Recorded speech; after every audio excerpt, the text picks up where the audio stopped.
but in our nation's history, they reverberate with bravery, courage, and meaning. The Civil War was fought over a vast territory, through towns and cities and countryside, nearly destroying a nation to make it whole again. This is the story of some of the most decisive battles of that great war. There were many great battles, and many great men who fought and died for their beliefs. There was tremendous courage and much bloodshed, as there always are when men are called upon to take up arms against each other.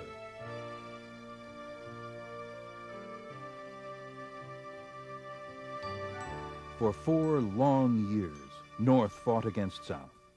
Brother fought against brother. In the West and along the eastern seaboard. On these great battlefields, our nation was reborn. From these great battlefields, our country underwent a new birth of freedom in the knowledge that we are a nation of the people, by the people, and for the people.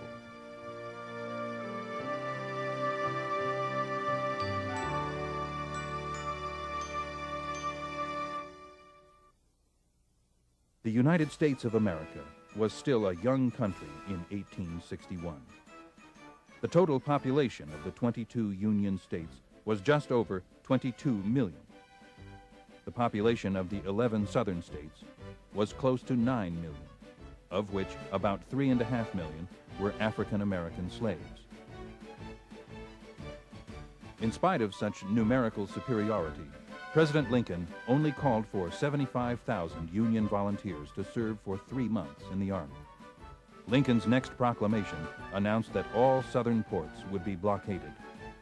2 weeks later, the president called for 18,000 volunteers to serve for 1 to 3 years in the Navy. The Confederate President Jefferson Davis called for 100,000 volunteers to serve as militia for 1 year. In villages as well as big cities, the call went out and men lined up to volunteer. In hundreds of cities, both north and south, tailors made up fanciful uniforms. Women sewed flags, and the nation sprang to arms. With Richmond, the capital of the Confederacy, only 100 miles distant from Washington, D.C., it was obvious that the first major battles of the war would take place in that stretch of northern Virginia. The Union's strategy was to capture Richmond, blockade all southern seaports, win control of the Mississippi River, and march through Georgia to the sea.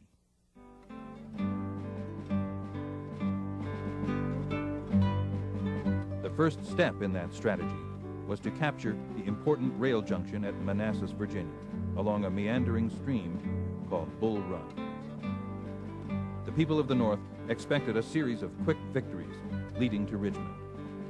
As the Union volunteers marched south on those hot days of July 1861, they thought the whole conflict was a lark. They expected only a 90-day enlistment, including a few weeks of training, and then a speedy campaign that would see them in Richmond before the end of the summer. Union Commanding General Irvin McDowell knew his troops were not well trained. He asked for more time before engaging the enemy. But public pressure to end the rebellion quickly forced the issue. The Northern public and politicians were so confident that many prominent Washingtonians, including congressmen and their wives, traveled to the Manassas area, only 20 miles from Washington, to view the battle. What they saw was a bloody defeat at the Battle of First Manassas.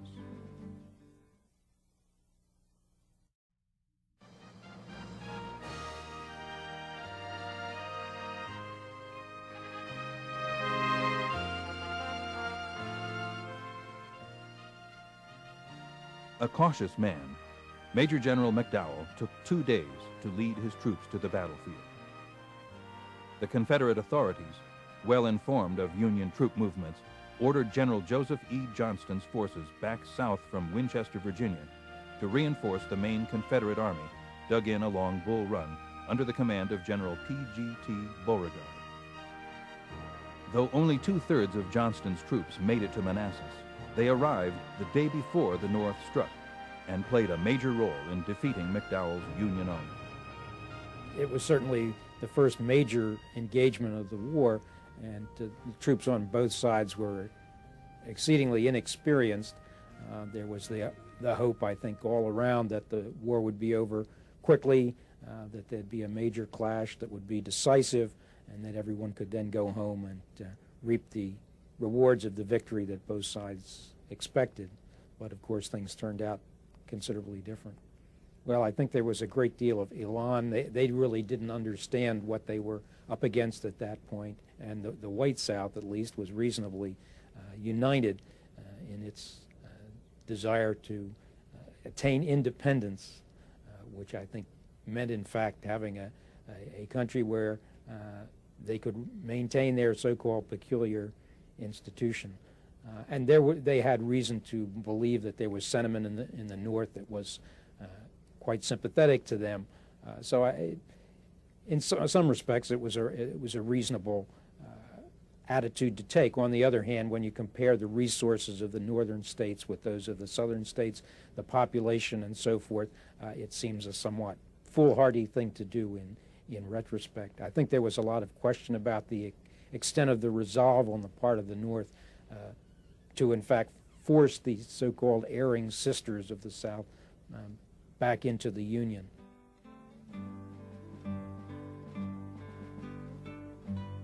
To successfully take Manassas Junction, McDowell knew he had to overwhelm Confederate General Beauregard with huge numbers. The 39,000 men of the Northern Army marching toward Manassas outnumbered the 21,000 Confederate men dug in on Bull Run. To preserve this superiority, General Johnston's 11,000 rebel troops at Winchester had to be kept occupied, thus preventing their redeployment to Manassas. Union Brigadier General Robert Patterson and his 18,000 troops were given the task of keeping Johnston engaged. By early July, Patterson's troops had crossed the Potomac, seized Harper's Ferry, and pushed Johnston back to Winchester, Virginia. If Patterson could maintain the pressure on Johnston in northwestern Virginia, McDowell's troops would have a good chance to defeat Beauregard at Manassas. General Beauregard faced some of the same pressures as McDowell. His troops were enthusiastic, but poorly trained. There were a variety of uniforms, some even blue, which led to confusion, and many soldiers firing on their own troops. While Bull Run afforded a substantial defensive barrier, there were too many crossing points for Beauregard to guard the entire area effectively. He divided his troops into 7 infantry brigades. All of his brigade commanders were West Point graduates or veterans of previous wars, but none had seen, much less commanded, the numbers of men following them at Manassas.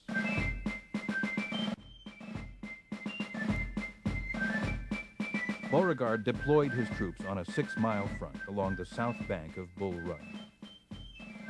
The bulk of his infantry was concentrated on his right center, behind the stone bridge where the Centerville-Manassas Junction Road crossed Bull Run and entered his lines from the north. If there was to be a frontal assault, it would be here, where the road would help the Union troops quickly slice into the Confederate rear, isolating rebel troops on the front lines. Due to caution, heat, and lack of troop discipline, the Union march to Manassas was very slow. On July 17th, McDowell rested his men at Fairfax Courthouse and sent a raiding party ahead to secure Centerville, the Union launching site for the upcoming battle. Preparing his battle plan while headquartered at Centerville, McDowell sent probes to look for flanking routes around the Confederates' easternmost line. These probes were repulsed easily by the Confederates. Uneasy about these setbacks, McDowell spent 2 days at Centerville devising a new plan of attack.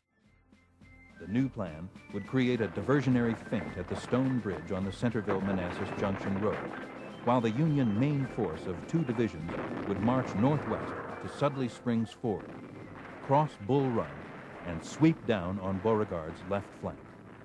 The attack was set for dawn on July 21st.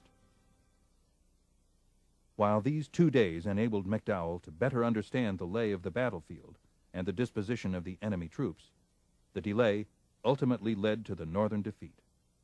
It enabled Beauregard to gather scattered units from south of Manassas and to request that Johnston's troops be redeployed from Winchester to reinforce his own at Manassas.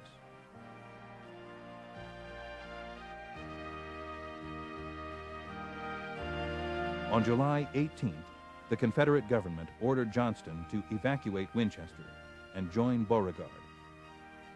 A famous Confederate, J.E.B. Stuart, was used to deceive Patterson and his Union troops. If Patterson had been aggressive in engaging the rebels, he would have easily broken through and discovered that Winchester was empty. Johnston's Confederates marched overnight to the village of Piedmont, where trains of the Manassas Gap Railroad awaited them.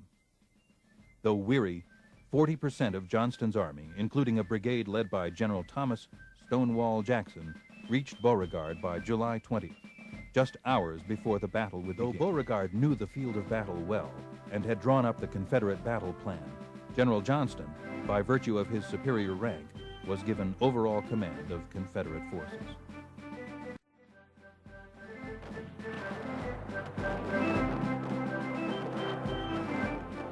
At dawn of July 21st, McDowell ordered his troops forward, unaware that Patterson had failed to keep Johnston from joining forces with Beauregard.